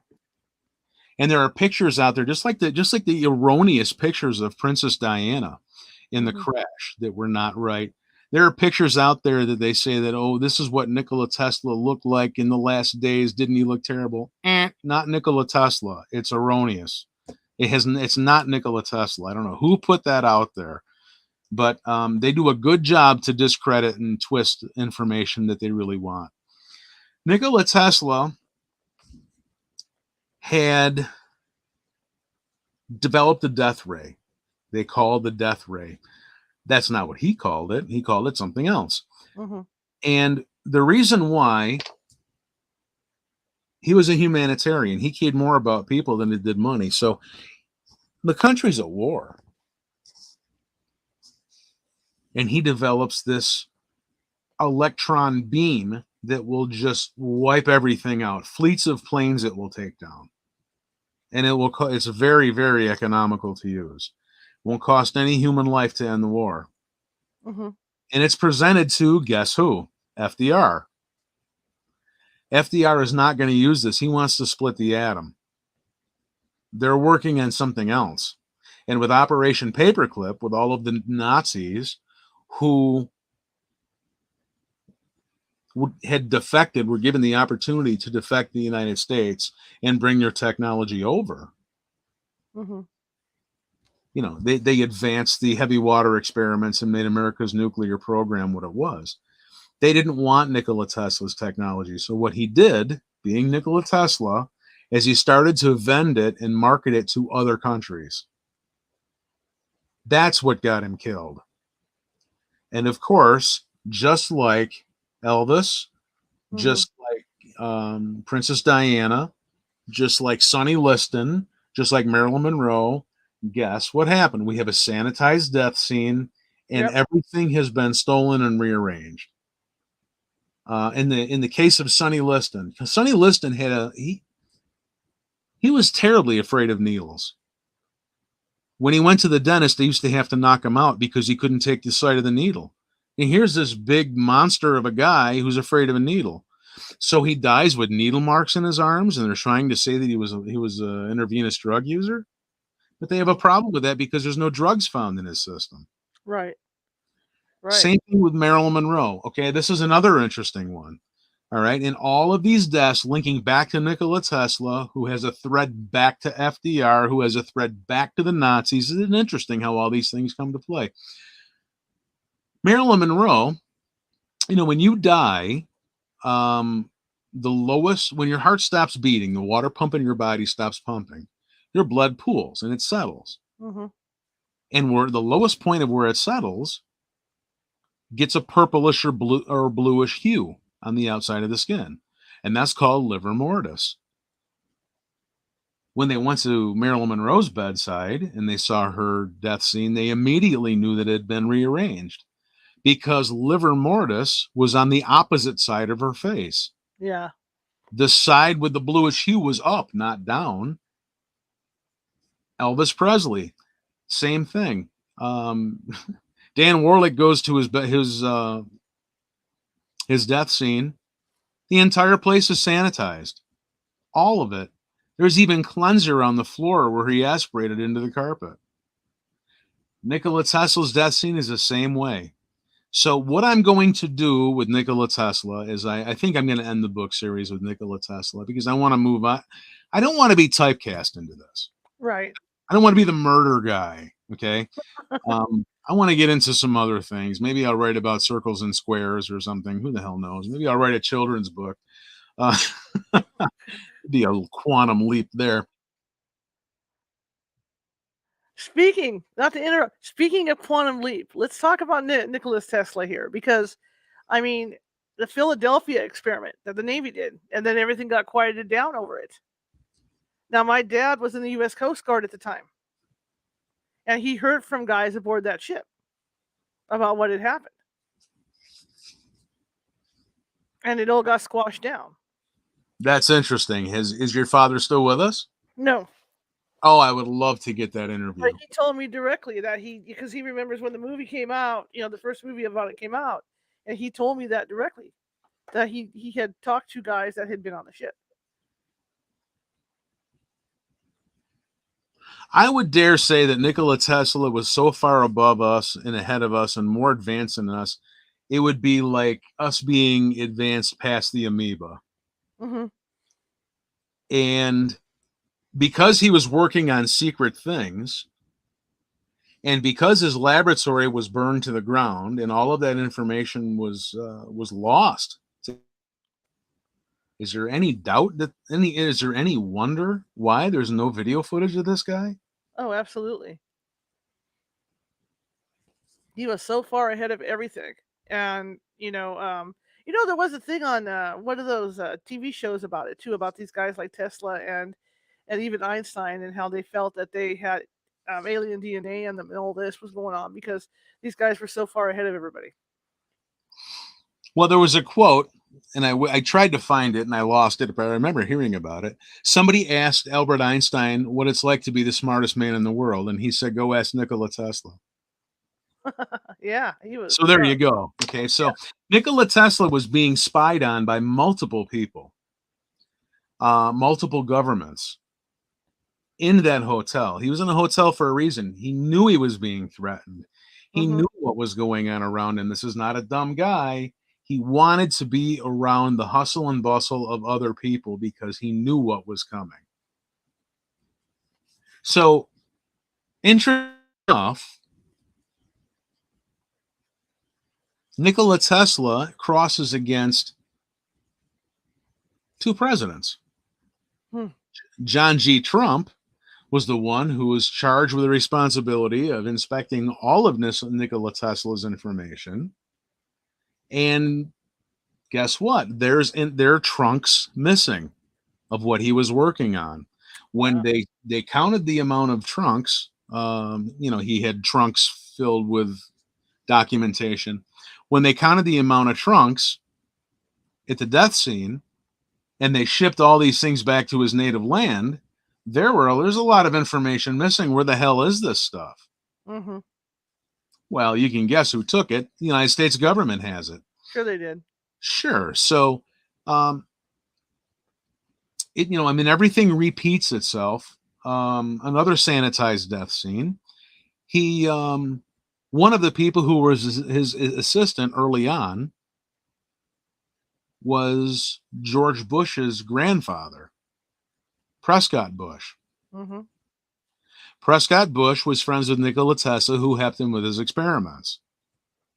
So then George Jr. got involved, which would be George the Elder today. Right. This is where Curious George came in. Did you know about this?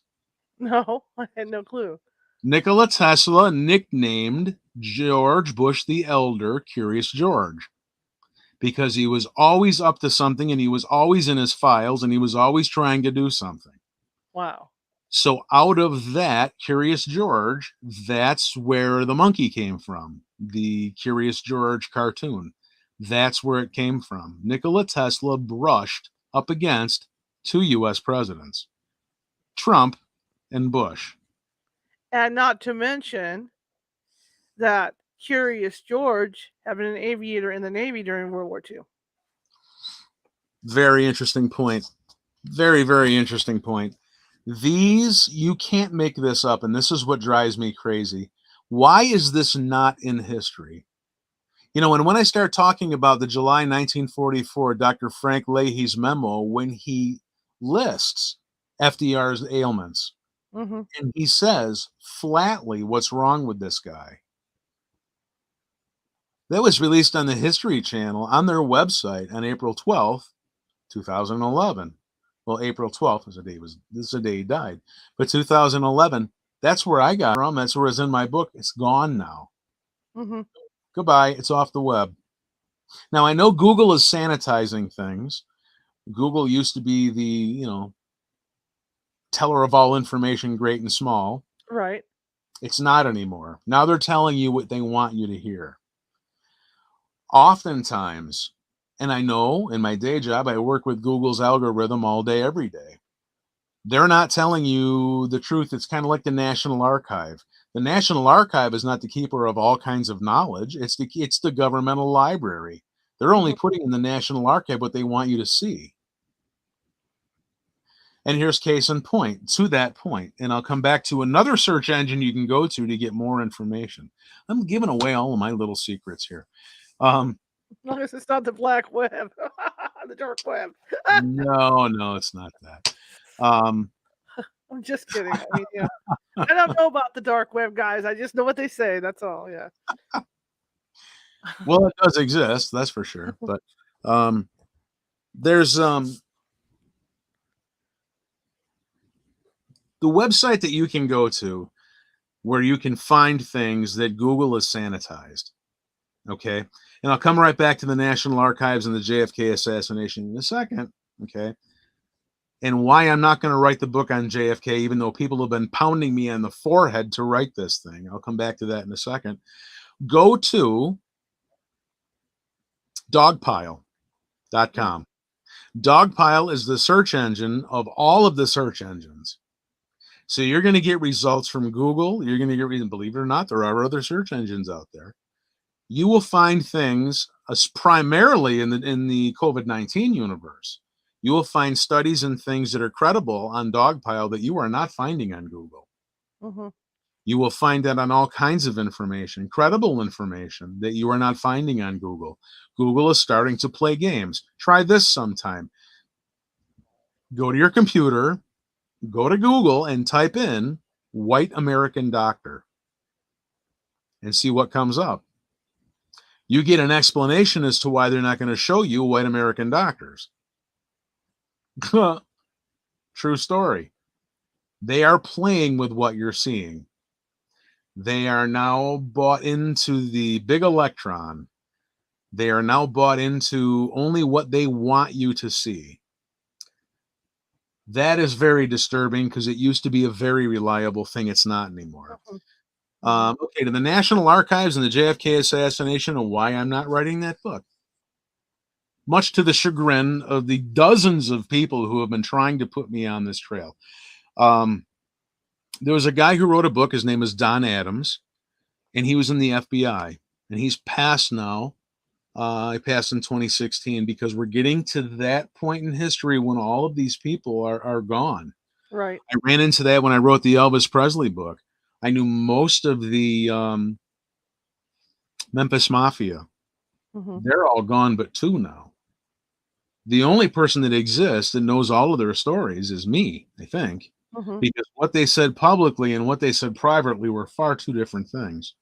So this FBI agent, Don Adams, was special agent in charge of Dallas, I believe, when the JFK assassination happened. He's standing in front of the school book depository. He clearly hears two gunshots go off almost simultaneously at opposite ends of the building. Runs up in the building, runs up the stairs, runs by the lunchroom. There's a guy in there having a Coke. He said, "Did you hear that? Where did that come from?" And the guy points. That guy was Lee Harvey Oswald.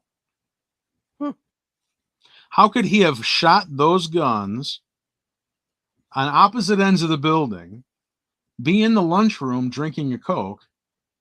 He would have had to have gone down 3 flights of stairs and gone through 3 walls. It's impossible. It couldn't happen. So what this guy does, the FBI tasks him with the responsibility of tracing down these bullets. He now has to figure out where all of these bullets hit. So he does, it takes him weeks, takes pictures of them and submits them to his superiors in the FBI. Before he does that, he makes copies of everything for himself. Years go by, Don Adams retires. He goes to the National Archive to look for the information that he submitted. It ain't there. It's gone. So he writes the book Through the Window with a High-Powered Rifle to tell his story. Is if it's the truth or not, that's up to you. Some people like the book. Some people hate the book. The guy was there, and he was a governmental operative. And he's telling you quite clearly the Warren Commission was a pack of lies. This is a guy from within the government telling you that. So Don Adams, who he died. Don Adams died in 2016. Um, he was on a local show in Cleveland, Ohio, which he lived in and around the Cleveland area. And he was showing his files and showing his information. And he said, when we're gone, nobody's going to be here to tell you these things. Mm-hmm. 3 weeks after he dies, his house burns down. Yeah. All the files are gone. Can't make it up. Look it up.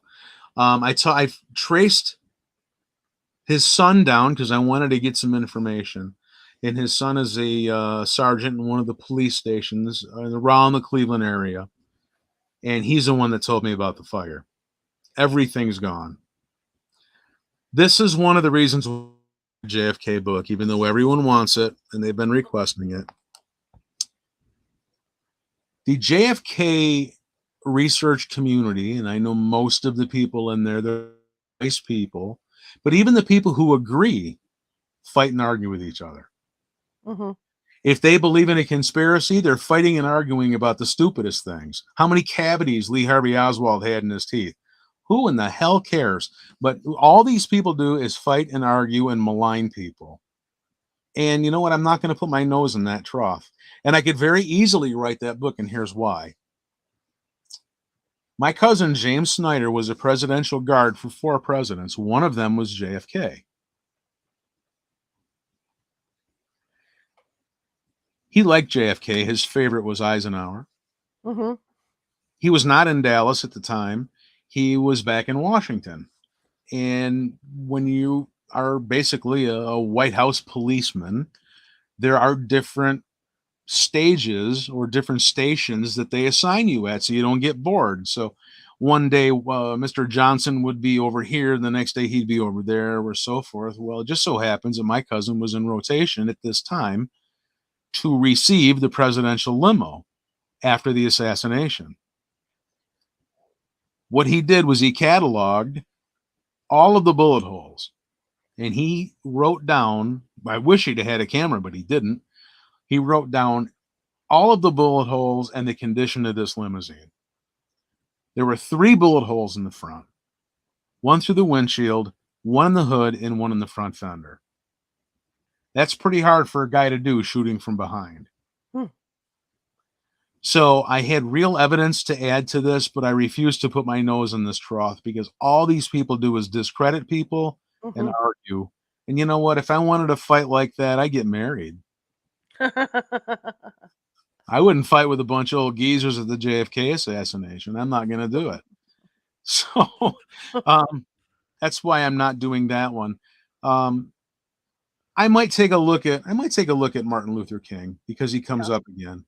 Because the King family has come forward and said this investigation was ridiculous.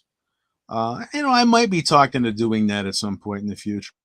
I've been doing this 12 years, Charlotte. Yeah, you need a break. And it might be skip some stones on the lake for a while. There you go. It's an awful lot of research. It's fun to do, but I'm looking forward to turning the page. Right. Why don't you write a book? You can do it. I got 2 books. I didn't know that. I'm writing 2 books, yeah. Were you going to send them to me? You got 3 of mine. When I'm done, yeah. Awesome. What are your books on? Tell me. Or do you want? No, I can do that. My father, when he got old, he was very difficult to take care of. Very difficult. So I'm writing a book for people that have a difficult parent to take care of, and how I dealt with it. That's one of the books I'm writing. It's going to be called. Well, I don't know what it's going to be called, but my working title is Bringing Up Daddy. Okay. The second one is because being a newspaper reporter and coming from the background I do, getting into ghost hunting like I have, I was very, very skeptical at first. And so I've got a book out about how I became a believer gradually as we started going on, doing these investigations and doing the research. So that's the other book I'm working on. What newspapers you write for? Oh my gosh, I wrote for, what did I write for? I'm old now. The Roseville Press Tribune. I was also the page editor there. I was at the Woodland Daily Democrat. I was the city editor there, and before that, I was the crime courts county reporter. And then I was also at the Placerville Mountain Democrat. I was a general assignment. Man, how would you like to edit this Tesla book? I could do that. You really want to do that? Yeah, I could do that. You really want to put your nose in that trough and Oh, have yeah, access I'm to good. my Yeah, dementia? that's what I do. Oh boy, I should probably just do close on time. I probably should do a wrap up on this Okay, FDR book okay. because we've been talking It's always fun to talk to you. lots and lots of different things. Well, giving me a microphone is like giving a peeping Tom Visine, so There you I can go. go I can go for hours. So this book on FDR, this is a book that really deserves a bigger audience than my books are getting. Okay. This was everyone's least favorite book because it was so long ago. And I had to start my own publishing company to get these books out. Okay. And here's why: because the major publishing houses are owned by the same people who own the major media conglomerates, who have been lying to you about these subjects for years. They Mhm. don't want the truth out. Why? Because it doesn't suit their agenda. Everyone has an agenda. They only want the information out that they allow you to know. If you're an educated person, if you know all the truth about things, you're going to be harder and harder to rule. And I don't care what system of government you have. I don't care if you're a communist or a capitalist or a socialist or whatever you classify your government as. You want obedient people. You Mhm. don't want problems. You don't want uprisings. You don't want those things. People blissfully ignorant. You want them eating chemicals that are crunchy, and you want them to watch football games that are rigged. Okay. So this is what they want.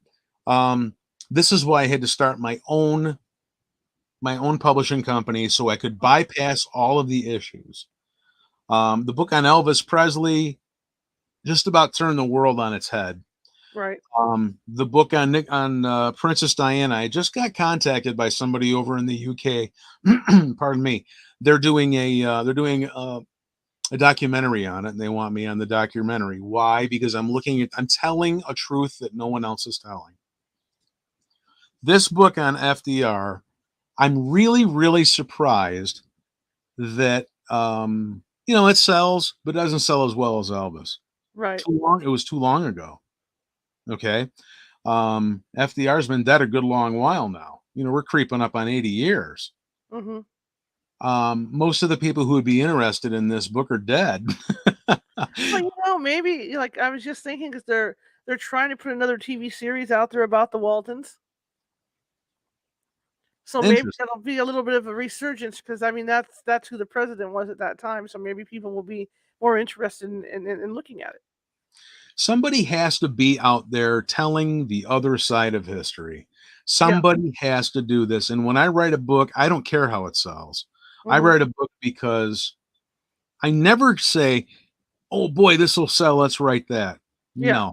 I write books because I'm compelled to tell the truth about something that I have to get off my chest. That's what I'm motivated to do. And you know what? If you're chasing dollars, go do something else, Yeah. you know, because you have to scratch that internal itch with your work, just Mhm. like you're doing with your books. Those Yeah. are stories that you need to tell, that you need out there. Yeah. And I'm doing the same thing, and more people should be doing that. Unfortunately, you have people who are out there trying to profiteer and write about things that they don't give a damn about. Right. They're just trying to make money on, you know. Yeah. Yeah. I got about 4,000 hours worth of research and writing in Diana. I think it was 6,000 hours in FDR, including a trip to Hyde Park, which was, well, I won't even get into that. And with Elvis, it was 10 years. It Yeah. was it was 10 years. These books can never be profitable. I No, basically it's like when you start writing too, like you said in an earlier interview, when you start writing too, one thing leads to another, to another, to another, to another, to another, and then you just keep going, and then it's hard to figure out where to stop sometimes too. because all of these things are interconnected. I mean, who would think that Nikola Tesla would be connected to FDR, Right. whose administration brought over the Nazis to finish their research on the nuclear thing?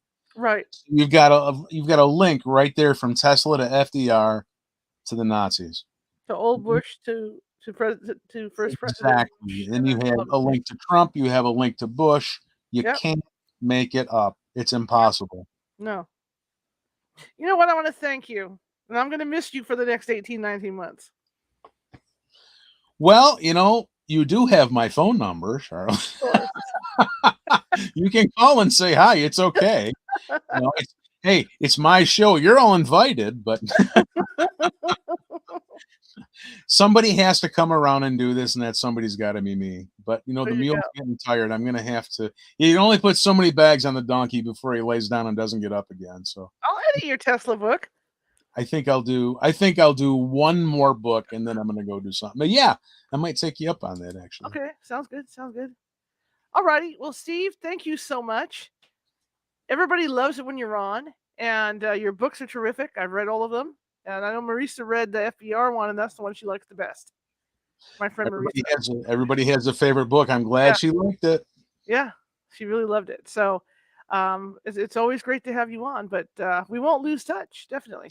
Well, I'll tell you what, if you want to do a progress report in 6 months as to how the Tesla book is coming, I could fill 15 minutes. We can do.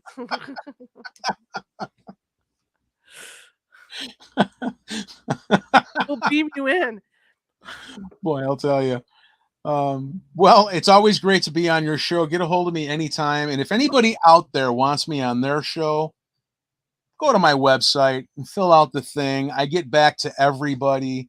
If you want me on your show, if you're doing a documentary, you want somebody to contribute, I'll do it.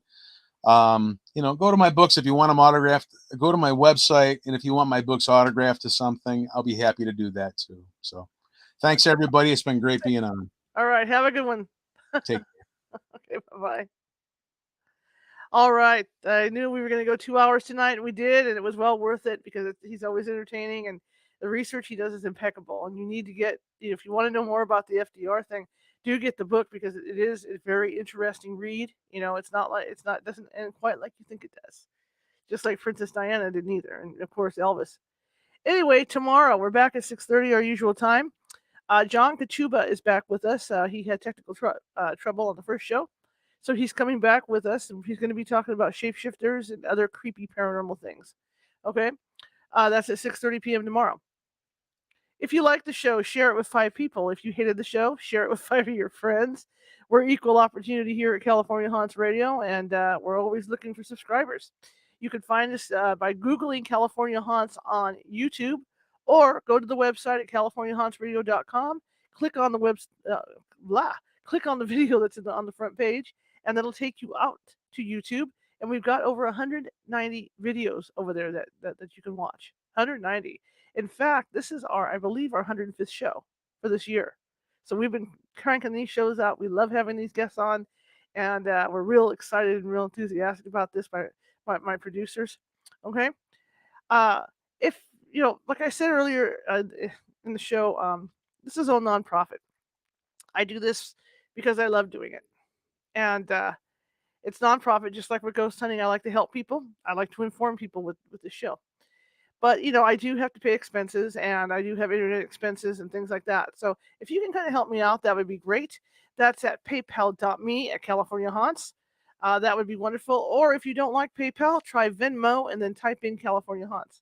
But I really appreciate it because we want to keep bringing great guests like Steve Ubaney on and different people. Okay.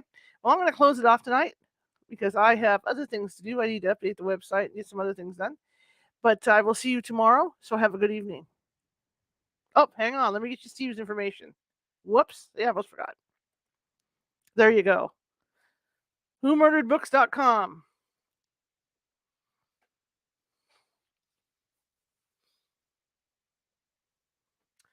Who Murdered Diana?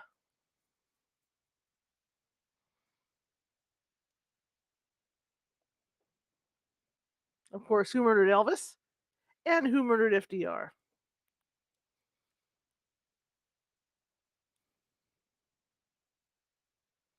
And not only can you get these things on Amazon, but you can do it at Steve's website, as he pointed out earlier. Okay, Well, that's it. Now I get to push the magic button.